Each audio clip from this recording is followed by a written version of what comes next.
بسم اللہ الرحمن الرحیم۔ مدینے کی گلیاں گھوم رہے تھے، ایک دو گلیاں رہ گئیں تو فجر کا وقت ہو گیا تو حضرت عمر اپنے غلام سے کہنے لگے نماز پڑھ لیتے ہیں اور باقی دو گلیاں بعد میں گھوم لیں گے۔ حضرت عمر نے امامت کرائی تو نقاب اسی طرح چہرے پہ۔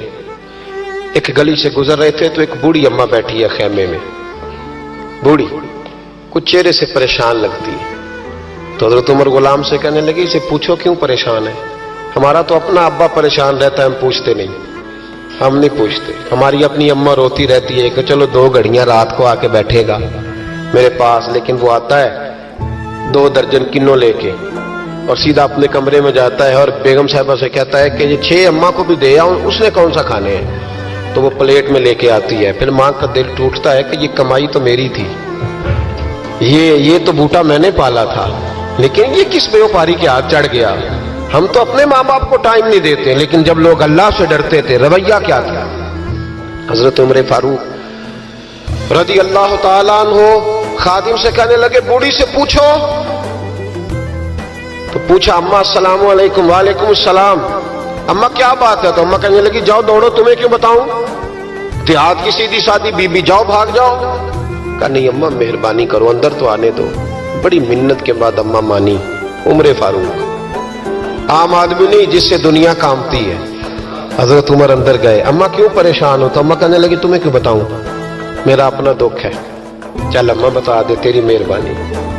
تو اماں کہنے لگی میں ایک بیوہ ہوں، بے اولاد ہوں، کوئی میرا سہارا نہیں، مجھے عمر فاروق سے بڑی شکایت ہے، میرے اوپر 25 دینار کا قرضہ چڑھ گیا ہے اور 3 دن ہو گئے میں نے روٹی نہیں کھائی اور عمر نے میری خبر نہیں لی۔ حضرت عمر کو پتہ چل گیا اللہ وارث ہے، اس کا کوئی 2 4 10 ہزار ووٹ کوئی نہیں، ایک کو میکے سے 6 مربے نہیں لے کے آئی، ایک اکیلی تنے تنہا۔ اور بھائی جب اللہ کا خوف ہوتا ہے تو پھر انسان ان غریبوں کو بھی مناتا ہے، پھر ریڑھی والے کی بھی اہمیت بڑھ جاتی ہے، پھر رکشے والے کی قدر بھی بڑھ جاتی ہے۔ حضرت عمر فاروق رضی اللہ تعالیٰ عنہ کہنے لگے اماں عمر سے شکوہ ہے؟ کہاں؟ جناب عمر کہتے ہیں میں نے ایک جملہ کہا تو اماں نے تو مجھے لاجواب کر دیا۔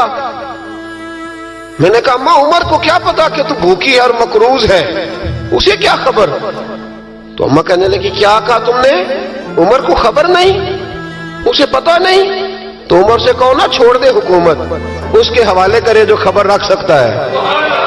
کیوں بیٹھا ہے پھر؟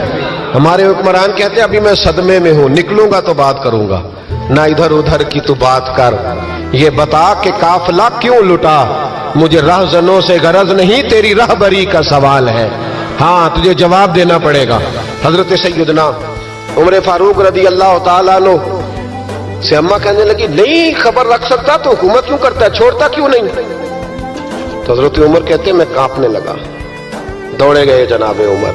میں نے کہا اس اماں کا 6000 ووٹ نہیں کہ اس کی قدر کی جائے، یہ اماں کوئی بہت آکسفورڈ یونیورسٹی کی ڈگری ہولڈر نہیں کہ اس کی بات مانی جائے، کہ لاوارث اور بیوہ بی بی۔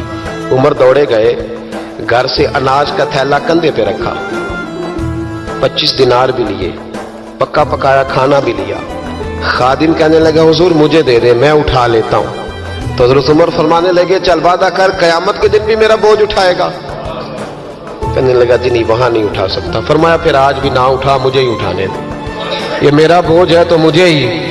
اماں کے سامنے 25 دینار بھی رکھے۔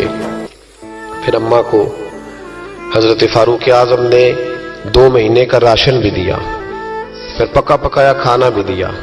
معمولی آدمی کی بات نہیں کر رہا، 24 لاکھ مربع میل کا حکمران۔